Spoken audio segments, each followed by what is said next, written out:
पीडितको संख्या कति छ नेपाली जनतालाई बताउनुहोस् डाटा सहित। नेपालीहरू त के रोग लागेर के अप्ठ्यारो नभइकन त हस्पिटल जाने त हाम्रो चलनै छैन। त्यसले गर्दा पनि शरीरमा भएको सबै अङ्गमध्येमा किडनी एउटा महत्त्वपूर्ण अङ्ग हो। सबैभन्दा बढी चाहिँ प्रत्यारोपण गरिसकेपछि जुन हामीले औषधिहरू खानुपर्छ जुन इम्युनोसप्रेसन एउटा मान्छेले एउटा किडनी लियो भने जस्तै अब प्राइमेरी डिजिजहरू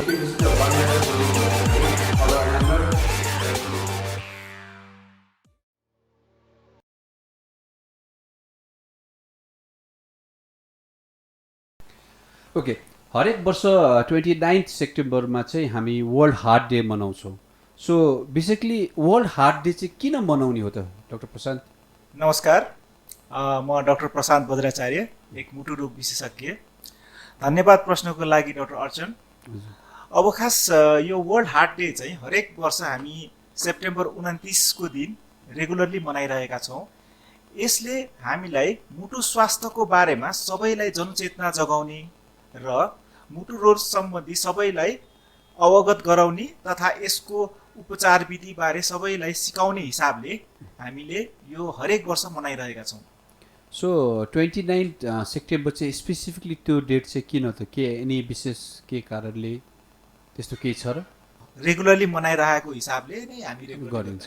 त्यस्तै अब हाम्रो नेपालमा चाहिँ 29 सेप्टेम्बरमा के कसरी मनाइन्छ त? हाम्रो नेपालमा चाहिँ कति वर्षदेखि मनाउँदैछौँ? हाम्रोमा चाहिँ अब यो रेगुलरली हरेक हामी स्पेसली अब म अहिले हाल कार्यरत शहीद गङ्गालाल राष्ट्रिय हृदय रोग केन्द्रमा कार्यरत छु र यहाँ चाहिँ हरेक वर्ष हामी यो मेन हाम्रो संस्था एक कार्डियक सेन्टर भएको हिसाबले हामीले चाहिँ यसलाई एकदम भव्यताका साथै मनाउने गर्छौँ। अब हरेक वर्ष यसका लागि हामी एउटा जनचेतनामूलक कार्यक्रम जस्तो गरेर है रेगुलरली गरिरहेका थियौँ।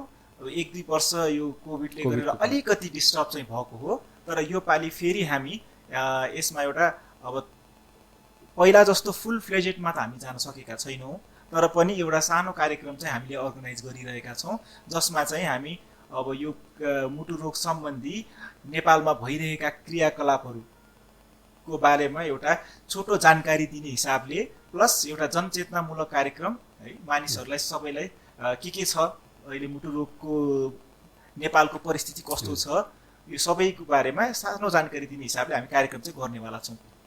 त्यही त अब तपाईँ चाहिँ अब गङ्गालाल शहीद गङ्गालालमा काम गर्दै हुनुहुन्छ। त्यो शहीद गङ्गालाल भनेपछि हाम्रो नेपालको त वान अफ द बेस्ट अब कार्डियक सेन्टर भनेपछि अब अलिकति शहीद गङ्गालालमा के सेवा मुटुको कस्तो रोगीहरू बिरामीहरूले सेवा पाउँछ या मुटु रोगबाट बस्नको लागि के सेवा पाउँछ त? यसो गङ्गालालको बारे पनि अलिकति जानकारी गरिदिनु न। जानकारी धन्यवाद डाक्टर अर्चन। अब मैले भन्नुपर्दाखेरि अहिलेको अवस्थामा नेपालको एउटा वरिष्ठ मुटु रोग केन्द्रको रूपमा शहीद गङ्गालाल राष्ट्रिय हृदय रोग केन्द्र इस्टाब्लिस भइसकेको छ र अहिले हामीले मुटु रोग सम्बन्धी लगभग उपलब्ध सबै नै सेवाहरू हामीले शहीद गङ्गालाल राष्ट्रिय हृदय रोग केन्द्रबाट दिइरहेका छौँ। हामीसँग कुनै पनि बेला अब मुटुको लागि आकस्मिक सेवाहरू 24 घण्टा सेवा उपलब्ध छ।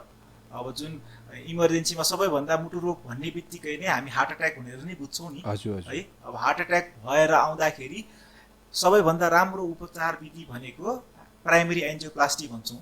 यो भनेको चाहिँ अब हार्ट एट्याक हुनु भनेको मुटुमा जाने रगतको नसा बन्द भएर हुने समस्या हो है।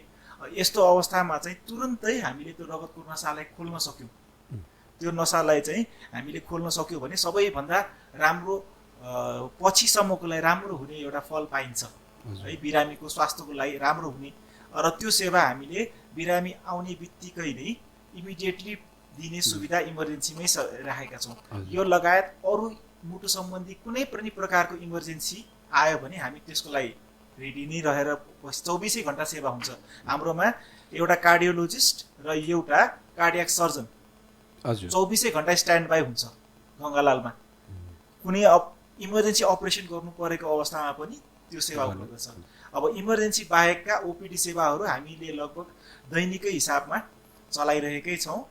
खालि सरकारी बिदा शनिबारको दिन र कुनै छिटफुट बिदाहरू बाहेक मेन अब ठुल्ठुलो बिदाहरू भनौँ न, छिटफुट भन्दा पनि ठुल्ठुलो बिदाहरू जस्तै दसैँको तिहारको बिदा बाहेक अरू बिदाका दिनहरूमा पनि हाम्रो ओपिडी सेवा चाहिँ कन्टिन्यू नै भइरहेको हुन्छ।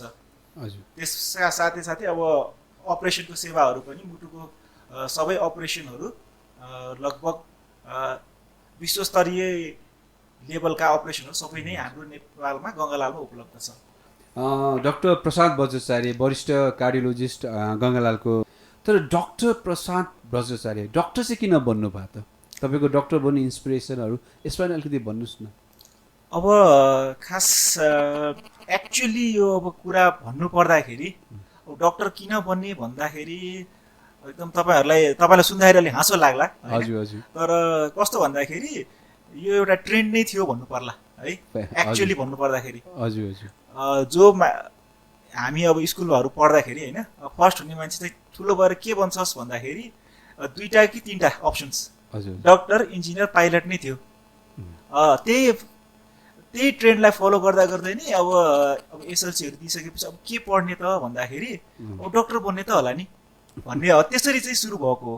त्यो एकदम सुरुदेखि नै म अब डाक्टर बन्छु अथवा कार्डियोलोजिस्ट बन्छु भन्ने त्यस्तो विचारधारा थिएन। तर गोइङ विथ द फ्लो होइन एउटा त्यो बेलाको माहौल भन्नु पर्यो। माहौलमा सबैजना अब टप अलिक जे पनि क्लासमा अलिक फर्स्ट भइँदाखेरि अनि सबैले के भने डक्टर बन्ने त हो नि भने जस्तो फर्स्ट भएपछि डक्टरै भनेर त्यहाँ अब त्यही त क्लासको फर्स्ट यस्तो कुरा गर्नुभएको थियो। स्कुल लाइफको बारे अलिकति भन्नुहोस् न, कहाँ पढ्नु भयो? ए हजुर, म चाहिँ पढेको यो द एक्सेलसियर स्कुल भन्ने स्कुलमा पढेको हुँ। हजुर हजुर। त्यो स्कुल चाहिँ कमल पोखरीमा थियो। अब अहिले सिफ्ट भएर चाहिँ यता स्वयम्भूमा सिफ्ट भएको छ। त्यही मेरो लगभग क्लास 6 देखि चाहिँ मैले त्यहाँ पढेको हुँ। अनि एक्चुअली त्योभन्दा अगाडि चाहिँ मेरो त्यस्तो एकाडेमिकली म त्यति राम्रो चाहिँ थिइनँ पहिला। त्यसमा अब जुन क्लास 6 पछि गएपछि फर्स्ट हुनुभयो भनेपछि अनि बिसाइड पढाइको बाहेक चाहिँ स्पोर्ट्सहरू यतातिर के थियो कि खालि पढ्ने मात्र? त्यही त, म चाहिँ अलिकति स्पोर्ट्समा चाहिँ अलिक कम नै एक्टिभ छु है। साँच्चै नै भन्नु पर्दाखेरि म आफूले एक्सेप्ट नै गर्नुपर्छ। हजुर हजुर। स्पोर्ट्समा चाहिँ अलिक कम एक्टिभ नै छु। तर पनि अलिअलि यो हाइटले साथ दिएको भएर बास्केटबलमा चाहिँ अलिअलि खेल्ने पाएँ, मैले मौका पाएको। तपाईँको हाइट पनि छ, त्यही कारण स्पोर्ट्सतिर चाहिँ के? हजुर, हाइटले गरेर मैले बास्केटबलमा चाहिँ अपर्च्युनिटी राम्रै पाएँ। अरू नभए पनि मैले बास्केटबल चाहिँ अलिअलि खेल्छु। तर त्यस्तो एकदम म आफूलाई राम्रो प्लेयर चाहिँ मान्दिनँ, एभरेज प्लेयर मान्छु। अनि के अरे त्यसै अब त्यो बाहेक अरू के कस्तो छ त तपाईँको हबिजहरू के कस्तो? हबिजहरूमा चाहिँ अब खास एउटा अब आफूले भन्नु पर्दाखेरि म अलिकति वर्कहलिक चाहिँ छु। अलिकति यो कामलाई नै मलाई एउटा प्यासन जस्तो नै फिल हुन्छ। काममा चाहिँ म रमाउने मान्छे छु। अब त्यो बाहेक मलाई चाहिँ त्यसपछि चाहिँ म आफ्नो फ्यामिली टाइमलाई चाहिँ अलिकति प्रायोरिटी बढी दिन्छु। मलाई फ्यामिलीसँग टाइमहरू स्पेन्ड गर्न, फ्यामिली साथीहरूसँग होइन टाइम स्पेन्ड गर्ने, अब कुनै पनि फर्ममा होस् होइन, सायद इन्जोयमेन्ट तपाईँको त्यही भयो। मेरो वे अफ इन्जोयमेन्ट चाहिँ त्यही छ। त्यस्तै अब एमबिबिएसहरूको बारे पनि अलिकति भनिदिनुहोस् न, कहाँ पढ्नु भयो? मैले एमबिबिएस चाहिँ Universal College of Medical Sciences भैरवाबाट पढेको हुँ। हजुर। यो चाहिँ लगभग 2003-04 तिरको कुरा हो।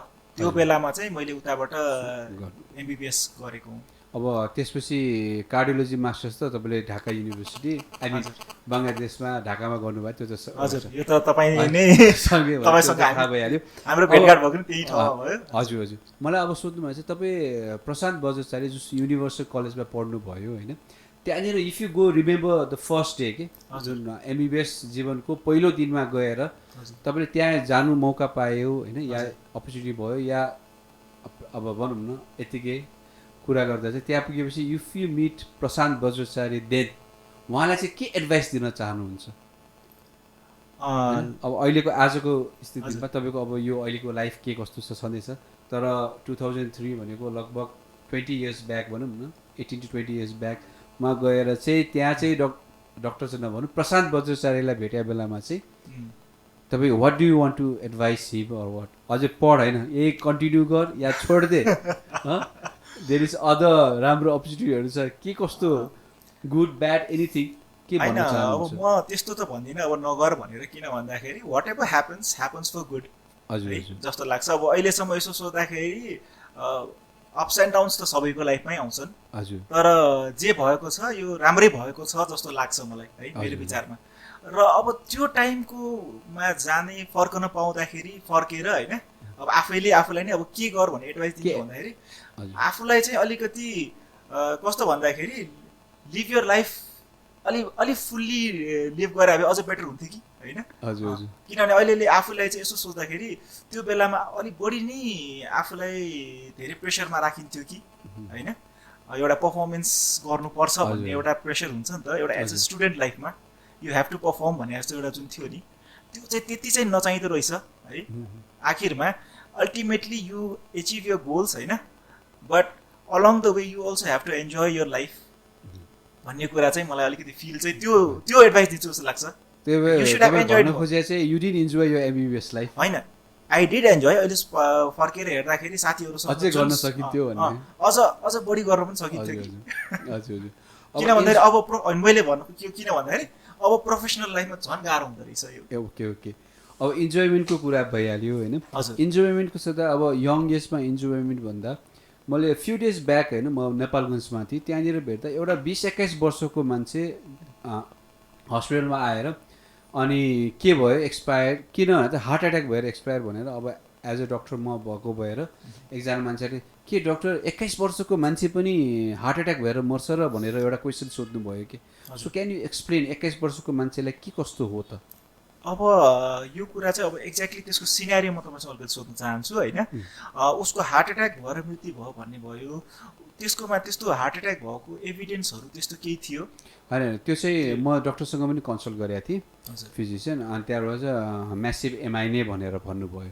तर डिटेल चाहिँ मैले सोधिनँ होइन अब 21मा एमआई he was also saying that 21 वर्षकोमा एमआई भएको भनौँ न जुन हार्ट एट्याक भन्छौँ नि त्यो चाहिँ अब मैले यहाँनिर चाहिँ त्यस्तो देखाएको थिइनँ भेरी अञ्चलमा भनेर भन्नुभएको थियो त्यही कारण अब के कस्तो जस्तै हाम्रो जति अडियन्सहरूलाई हुन्छ नि यङ एजमा त अब यो मुटुको रोग हार्ट एट्याक भने अलि वृद्ध भइसक्यो 40-50 वर्ष या त्योभन्दा माथिकोलाई मात्र हुन्छ भनेर सोचिन्छ तर अहिले त इभन 20-21 वर्षकोलाई पनि इभन नट ओन्ली त्यहाँ भेरीको त फर्स्ट एउटा कुरा सिनारी मात्र मैले जोइन गरेँ तर अहिले पनि इभन इन काठमाडौँ इभन तपाईँकै गङ्गालालमा पनि आएको होला यङ एजलाई पनि हार्ट प्रब्लम या हार्ट अट्याक एकदम ऊ भने त्यो के कारणले हुनसक्छ यो चाहिँ तपाईँले एकदम सही कुरा गर्नुभएको छ डाक्टर अर्चन खास के छ भन्दाखेरि अहिले चाहिँ यो यङ एजमा हार्ट एट्याक हुने क्रम चाहिँ वृद्धिमा छ है अब खास अब हामीले लिट्रेचरहरूलाई फलो गर्ने हो भने होइन युजली यस्तो यङ एजमा हार्ट एट्याक हुने कन्डिसन्सहरू युजली कुनै अब जेनेटिक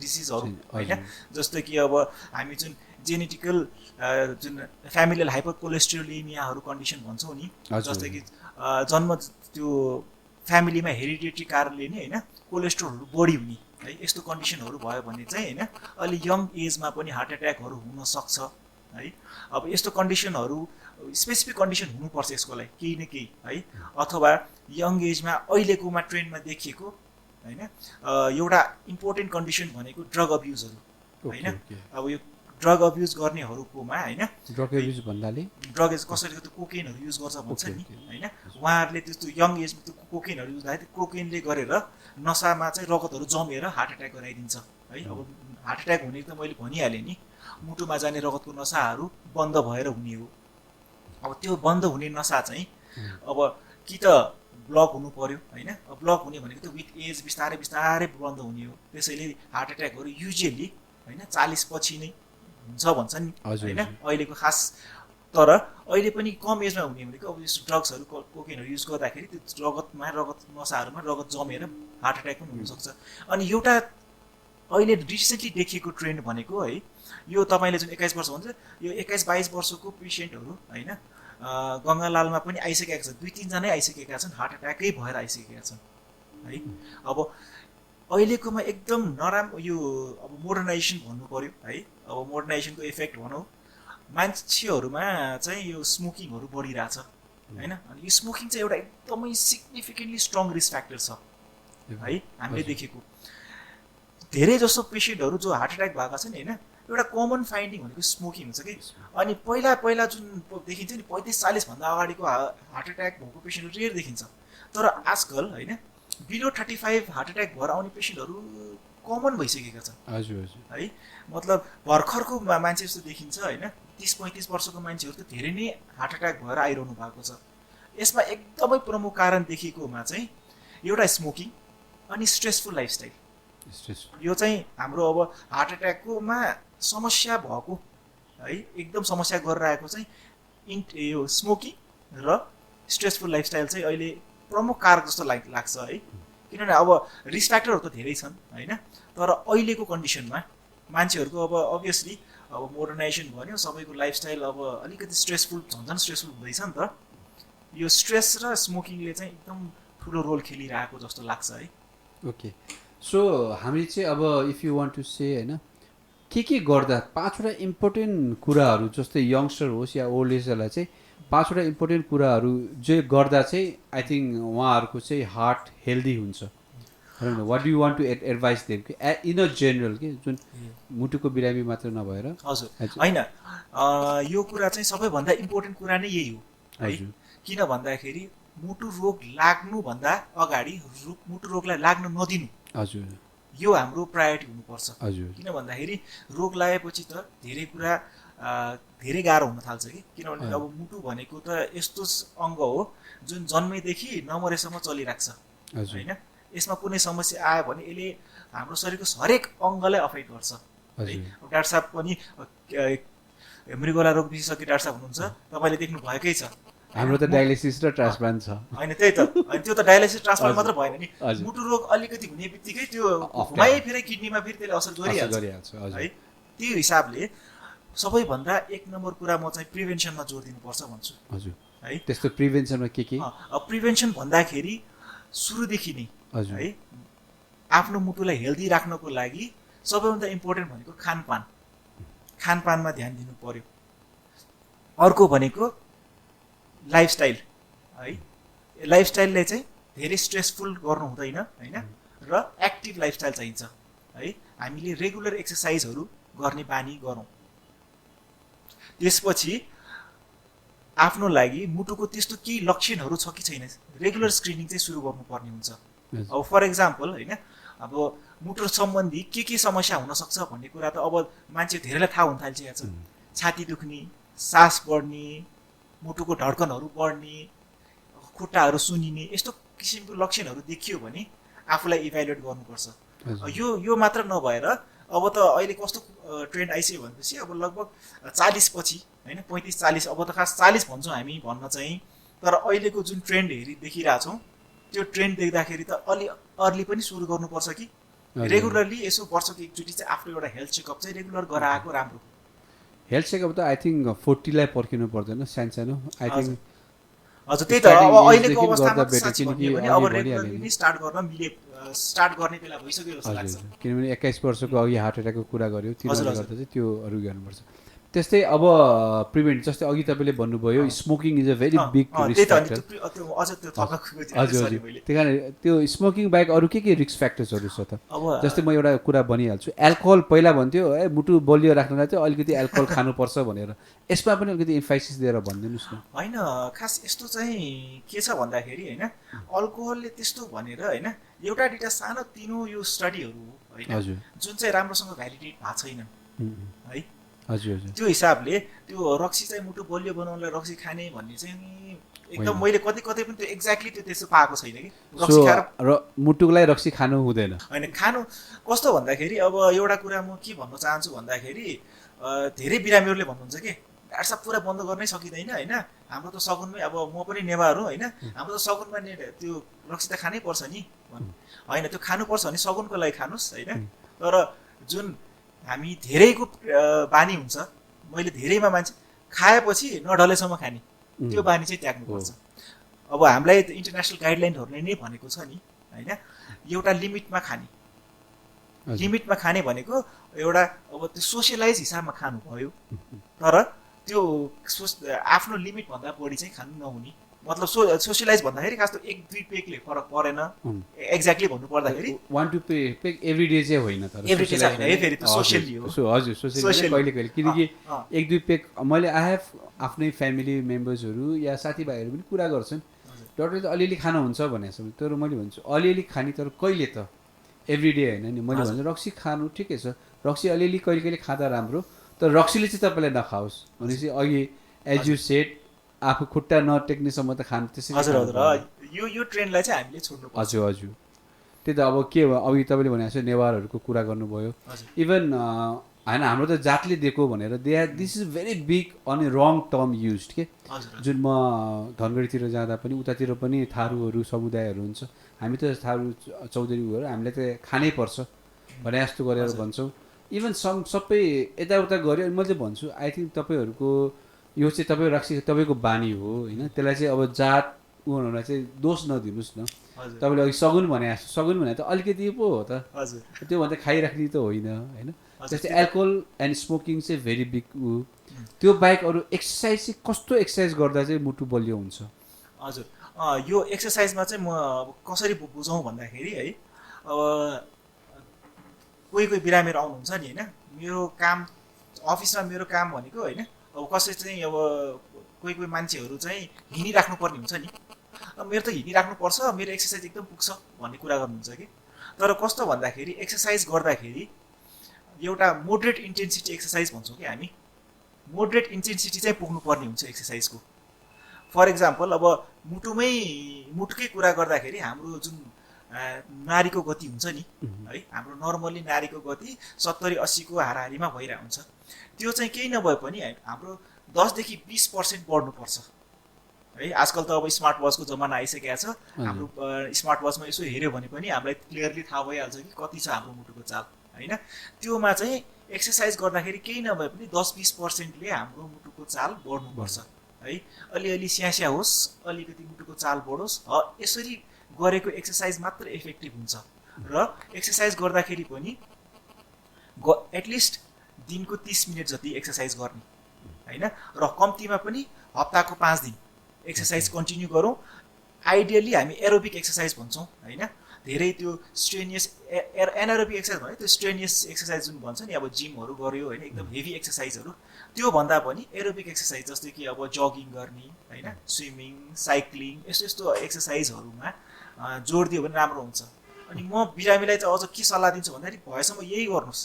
किन भन्दाखेरि अब बिरामीहरू भन्नुहुन्छ जिम जान्छु म भन्नुहुन्छ होइन ठिक छ जिम जानुहुन्छ दिनको 2 घन्टा 3 घन्टा जिम पनि गर्नुहुन्छ तर 3 महिना गर्नुहुन्छ 6 महिना गर्नुहुन्छ त्यसपछि चाहिँ अब होइन मेरो त काम पनि गर्नुपर्छ म भ्याउँदिनँ भनेर छोड्नुहुन्छ कन्टिन्युटी दिँदैन अनि त्यो भएपछि होइन केही समयसम्म एकदम धेरै काम एक्सर्साइज गरेर अनि त्यसले त अनि मेन्टेन गर्न सक्नुहुन्न अनि नसकेपछि तपाईँले अनि तपाईँको हेल्थ त फेरि बिग्रिने भयो नि त्योभन्दा बरु दिनको आधी घन्टा मात्रै दिनुहोस् तर रेगुलर दिनुहोस् 24 घन्टामा अब धेरै बिजी छु भन्नुभयो भने म त्यही भन्छु आफ्नो लागि आधी घन्टा निकाल्न सक्नुहुन्न भने तपाईँले त्यत्रो जति बिजी भए पनि फाइदा के भयो त पैसा कमाए पछि आफ्नै रोगलाई खर्च गर्यो हजुर धेरै जसोको अब अहिलेको ट्रेन्ड पनि त्यसरी नै चलिरहेछ हजुर अहिले कामहरू यिनीहरू पुरा गर्दा अहिले त फेरि लकडाउन यिनीहरूले गर्दा धेरै अप्ठ्यारो भएको छ त्यही कारण अब त्यो अहिलेको नयाँ भनौँ नयाँ त नभनौँ अहिलेको एकदम हट टपिक भने कोभिड हो कोभिड र मुटुमा चाहिँ के कस्तो छ त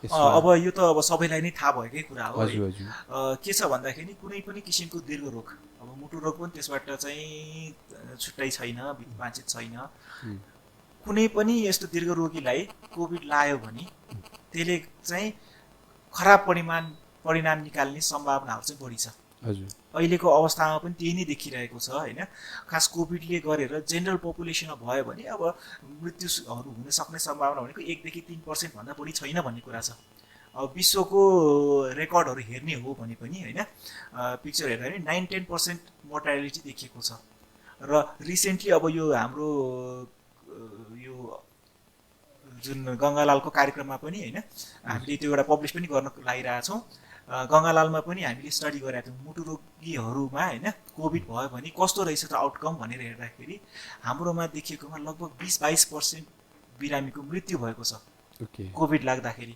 मुटु रोगी बिरामीहरूलाई कोभिड लाग्दाखेरि 20-22% बिरामीहरूको मृत्यु भएको छ यो चाहिँ हाम्रो यो दोस्रो लहरको बेलाको यो डेटा हो है पहिलो लहरमा चाहिँ अलिक कम थियो है यो 10-12%कै हाराहारीमा थियो तर चाहिँ दोस्रो लहरमा चाहिँ अझ बढी देखिएको छ त्यही त अब अहिले जुन हामीले कोभिडको कुरा गरिरहेछौँ नि होइन अब कोभिडमा चाहिँ कतिजनाले अब इभन म किडनीको डक्टर भयो भने मलाई सोधिरहेको हुन्थ्यो कि म त मुटुको रोगी हो म भ्याक्सिन लगाउन मिल्छ कि मिल्दैन भनेर एउटा क्वेसन होइन अर्को प्रश्न के सोध्नुहुन्छ मैले त अब म मुटुको रोगी एस्प्रिनहरू रगत पातलो गर्ने एस्प्रिन क्लोप्लिटहरू खाइरहेको छु भने रगत पातलो गर्ने औषधिहरू खाइरहेको छु, मैले दिन मिल्दैन भनेर भनेछ, के हो डाक्टर साहब भनेर सोध्नुहुन्छ। अब यो कुरा मैले त एन्सर दिन्थेँ उहाँहरूलाई। अब तपाईँकै मुखबाट झन् वरिष्ठ मुटु रोग विशेषज्ञको मुखबाट एकपल्ट सुनौँ न, के मुटु रोगीले भ्याक्सिन लगाउन मिल्छ कि मिल्दैन?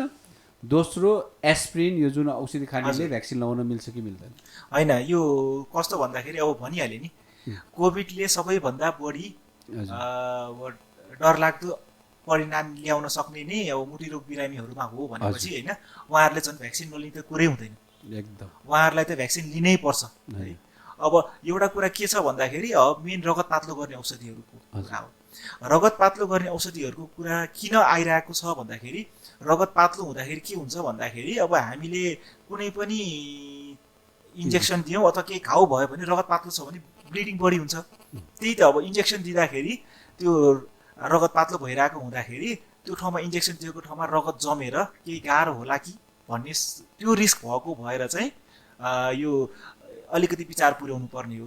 तर त्यसमा पनि के छ भन्दाखेरि यो जुन एस्पिरिन, क्लोपेडोग्रेल यो औषधिहरू जुन खाइरहनु भएको छ नि बिरामीहरू, उहाँहरूले कुनै पनि चिन्ता नलिकन यो भ्याक्सिन लगाउन मिल्छ। खालि अलिकति कडावाला रगत पातलो गर्ने औषधिहरू जुन छन्, जुन चाहिँ जस्तै कि वार्फरिन भन्ने औषधि छ होइन, यो चाहिँ युजुअली यो भल्भको फेरेको बिरामीहरूको अथवा मुटुको चालको गडबडी भएर कसैको मुटुभित्र रगतहरू जम्ने समस्याहरू भइरहेको हुन्छ नि, यस्तो बिरामीहरूमा चाहिँ यो वार्फरिन अथवा योभन्दा अलिकति अब अहिले नयाँ आएका औषधिहरू छन् जुन रगत पातलो गर्ने, जस्तै रिभारोक्साबेन, डेबिगेट्रोन, यो ग्रुपको औषधिहरू खाइराख्नु भएको बिरामीहरूले चाहिँ अलिकति ह्याका गर्नुपर्ने हुन्छ है। यस्तोमा चाहिँ हामीले के भन्छौँ भन्दाखेरि अब वार्फरिन खाइरहेको बिरामीहरूलाई त थाहा नै हुन्छ, उहाँहरू सबै यो रेगुलरली यो पिटिआइएनआरहरू हेरिराख्नुहुन्छ। अब यो भ्याक्सिन लिनुभन्दा अगाडि उहाँहरूले आफ्नो आइएनआरलाई 2 भन्दा कममा झारेर है, धेरै तल पनि झार्नु पर्दैन है, नर्मल 1 हुन्छ है। हामीले उहाँहरूको मेन्टेन गर्ने भनेको 2 भन्दा माथि नै हो। केही समयको लागि अब औषधिहरू आफ्नो डक्टरसँग सल्लाह गरेर आइएनआर चाहिँ 2 भन्दा कम 1.5 देखि 2 मा अलिकति झारेर हामी त्यो भ्याक्सिन दिने कुरा गर्छौँ है। अनि अर्को यो जुन डेबिगेट्रोन यिनीहरू भएको केसहरूमा पनि खास त अब नरके पनि हुन्छ भन्ने त कुरा छ होइन, तर पनि 1 डोज औषधि छोड्यो भने अनि दिन मिल्छ, मतलब 1 डोज छोडेर दिने।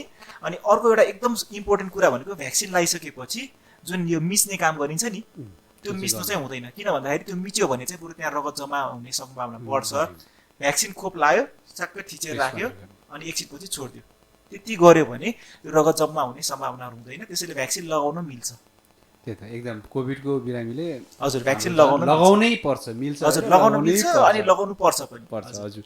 त्यही भन्दै अब यसपालि वर्ल्ड हार्ट डेको होइन यो 2021 को चाहिँ यसपालि विशेष के गरेर मनाइन्छ, यसको थिम के कस्तो हो र यसलाई अब कसरी विस्तार भयो अलिकति भनिदिनुहोस् न। हजुर त्यही त अब यो यसपालिको वर्ल्ड हार्ट डेलाई चाहिँ थिम चाहिँ होइन युज हार्ट टु कनेक्ट भन्ने एउटा थिम ल्याइएको छ होइन।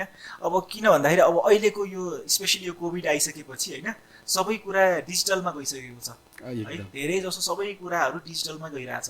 अब त्यो हिसाबले अब यो डिजिटल प्लेटफर्मलाई अब मुटु रोगको लागि पनि युज गर्ने भन्ने हिसाबले यो वर्षको थिम नै त्यसैले युज हार्ट टु कनेक्ट है। अब कनेक्ट कसरी कनेक्ट भन्दाखेरि अब मुटु रोग सम्बन्धी जनचेतना जगाउनलाई पनि यसैलाई युज गर्ने होइन। अब केही गरेर अब अहिले त इन्टरनेटको कनेक्टिभिटी सबैतिर छ, बरु गाडी पुग्या हुँदैन इन्टरनेट पुग्या हुन्छ, फेसबुक स्पेसली नेपालमा फेसबुक अब है सबै पुगेको छ नि। अनि त्यो हिसाबले अब यो फेसबुकको प्लेटफर्म पनि युज गर्न मिल्यो नि हामीले होइन। फेसबुकबाट यो जनचेतना जगाउने, मुटु सम्बन्धी जनचेतना जगाउने, अथवा अब यो अनलाइन कन्सल्टेसनहरूको कुराहरू आइरहेको छ।